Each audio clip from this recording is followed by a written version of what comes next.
Skillet hot honeyed chicken and potatoes. Take 1½ pounds of yellow potatoes and cut them into quarters. Boil for 5 to 10 minutes. Take some bone-in chicken thighs, add half a tablespoon of onion powder, garlic powder, dried sage, and Italian seasoning. Salt and pepper as you go, some paprika and olive oil.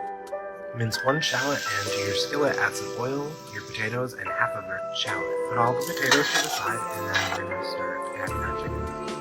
Cook the chicken on both sides for about 5 minutes until it gets a nice golden crust on the outside.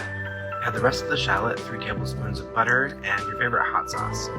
Adding in a 1/4 cup of chicken broth, some red pepper flakes, and some honey. Once you've got that sauce started, throw that in the oven for 30 minutes on 450. You want your chicken to be the internal temperature of 165. While our chicken and potatoes roast, cut up some chives and some fresh parsley to garnish. This is such a delicious and easy dish, you'll impress all of your friends. It is a one-pot recipe, but we eat 2 dishes.